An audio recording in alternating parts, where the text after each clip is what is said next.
Hello दोस्तों, फिनटेक्नो में आप सभी दर्शकों का स्वागत है। इस वीडियो में हम बात करने वाले हैं कलयुग में सतयुग के बारे में। आपकी सोच, आपका युग, कलयुग में सतयुग का सफर, एक मानसिकता का खेल। प्रस्तावना। हमारा वर्तमान युग, जिसे हिंदू धर्म में कलयुग कहा जाता है, एक ऐसा काल है जहां अधर्म, लालच और अराजकता की प्रधानता है। लेकिन यह युग केवल बाहरी वास्तविकताओं का प्रतिनिधित्व नहीं करता, बल्कि यह हमारी सोच, कर्म और जीवन के प्रति दृष्टिकोण पर भी आधारित है।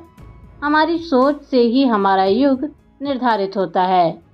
यदि हमारी सोच और कर्म सतयुग के आदर्शों पर आधारित हों, तो हम कलयुग में भी सतयुग का अनुभव कर सकते हैं। यह यात्रा मात्र भौतिक दुनिया की नहीं, बल्कि यह मानसिकता की भी है। इस लेख में हम समझेंगे कि कैसे हमारी सोच और दृष्टिकोण हमारे जीवन में वास्तविकता का निर्माण करते हैं और कैसे हम सतयुग के गुणों को अपने जीवन में समाहित कर सकते हैं। युग का परिप्रेक्ष्य, एक मानसिकता का खेल। हिंदू धर्म के अनुसार सतयुग वह युग था जब सत्य, न्याय और नैतिकता का बोलबाला था। लोग धर्म और सत्य के मार्ग पर चलते थे। वहीं कलयुग वह समय है जिसमें मानवीय मूल्य और नैतिकता कम होते जा रहे हैं। लेकिन वास्तव में युग केवल समय का माप नहीं है, बल्कि एक मानसिक अवस्था है। आपकी सोच, आपका दृष्टिकोण और आपके जीवन के प्रति दृष्टिकोण ही इस बात को निर्धारित करते हैं कि आप किस युग में जी रहे हैं। अगर आप सच्चाई, नैतिकता और आध्यात्मिकता को अपने जीवन में अपनाते हैं, तो आप कलयुग में भी सतयुग का अनुभव कर सकते हैं। युगों का अर्थ, व्यक्ति की मानसिकता और उसके कर्म। युगों की अवधारणा केवल समय के आधार पर नहीं, बल्कि यह व्यक्ति की मानसिकता, उसके कर्म और जीवन के मूल्यों से जुड़ी हुई है। चाहे हम सतयुग, त्रेता युग या कलयुग की बातें करें, हर युग में सही और गलत की लड़ाई चलती रही है। यह व्यक्ति पर निर्भर करता है कि वह धर्म के मार्ग पर चले और सतयुग का अनुभव करे, या अधर्म की राह अपनाकर कलयुग का सामना करे। राम के युग में रावण के लिए कौन सा युग था?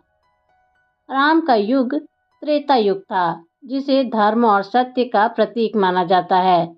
लेकिन रावण जैसे अधर्मी और अहंकारी व्यक्तियों के लिए यह समय भी कलयुग जैसा था। रावण ने अधर्म का रास्ता अपनाया, छल, अपहरण और अन्याय किया। उसके लिए वह समय वास्तव में कलयुग का अनुभव था, क्योंकि उसकी मानसिकता में केवल लोभ, अहंकार और अधर्म का वास था। यह स्पष्ट है कि रावण के कर्म, उसकी सोच और उसका आचरण इस बात का प्रमाण है कि युग चाहे कोई भी हो, यदि व्यक्ति के अंदर पाप, अहंकार और अधर्म है, तो वह हमेशा कलयुग में ही जीता है। सत्य और अधर्म का युद्ध।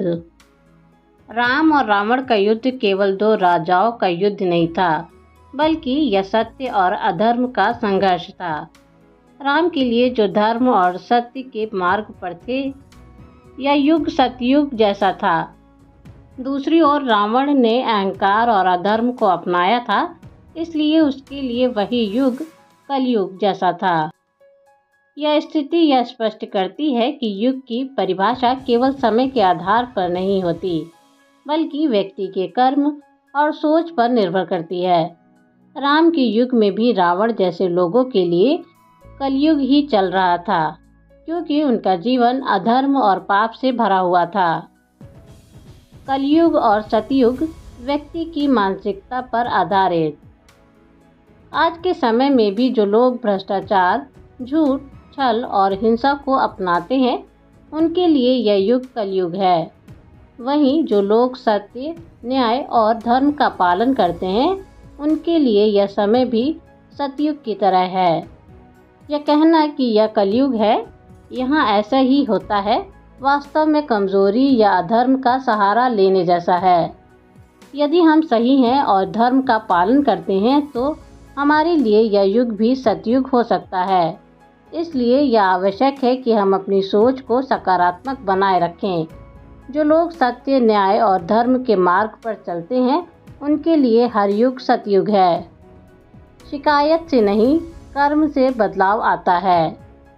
यदि हम यह सोचते हैं कि यह कलयुग है, यहाँ ऐसा ही चलेगा, तो हम नकारात्मकता और अधर्म को स्वीकार कर रहे हैं।